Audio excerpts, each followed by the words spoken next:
मुरादाबाद उत्तर प्रदेश सरकार के स्वतंत्र प्रभार समाज कल्याण राज्य मंत्री असीम अरुण के मुरादाबाद आगमन पर भारतीय जनता पार्टी के पदाधिकारियों और कार्यकर्ताओं ने अगवानपुर में जोरदार स्वागत किया। मंत्री असीम अरुण यहां आयोजित घुमंतु समाज आभार सम्मेलन में मुख्य अतिथि के रूप में शामिल हुए, जहां बड़ी संख्या में समाज के लोग, पार्टी कार्यकर्ता और समर्थक उपस्थित रहे। अपने संबोधन में मंत्री ने कहा कि भारतीय जनता पार्टी सभी जाति धर्म के लोगों को सम्मान देने और उन्हें समाज की मुख्य धारा से जोड़ने के लिए निरंतर प्रयासरत है। उन्होंने बताया कि घुमंतु एवं वंचित समाज के उत्थान के लिए सरकार विशेष योजनाएं चला रही है, जिसमें शिक्षा, रोजगार और सामाजिक सुरक्षा के क्षेत्र में सकारात्मक बदलाव देखने को मिल रहे हैं। मीडिया से बातचीत के दौरान असीम अरुण ने स्पष्ट किया कि भाजपा सबका साथ, सबका विकास की नीति पर चलते हुए हर वर्ग को साथ लेकर आगे बढ़ रही है। उन्होंने यह भी संदेश दिया कि समाज में भाईचारा और एकता बनाए रखना ही देश और प्रदेश की प्रगति का मूल आधार है। अंत में कार्यकर्ताओं ने मंत्री को सम्मानित किया और उनके मार्गदर्शन के लिए आभार व्यक्त किया। आज मुरादाबाद में घुमंतु समाज द्वारा एक कार्यक्रम आयोजित किया गया।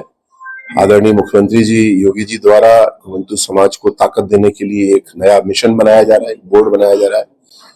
जो विकास की धारा में पीछे छूटे हुए परिवार थे, उनको जमीन दे करके, आवास दे के, स्वावलंबन का प्रबंध करके आगे बढ़ाने का जो काम किया जा रहा है, उसके लिए पूरे उत्तर प्रदेश का घुमंतु समाज बहुत प्रसन्न है।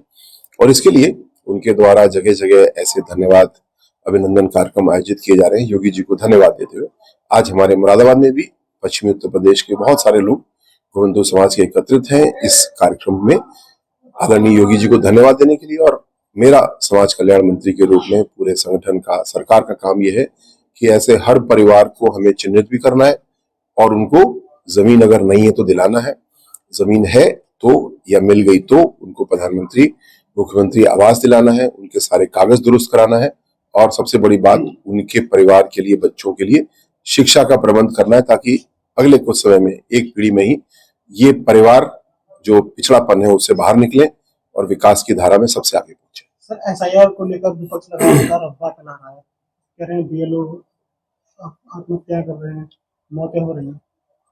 जो एसआईआर की प्रक्रिया है ये बहुत स्वागत योग्य है और बहुत जरूरी भी है।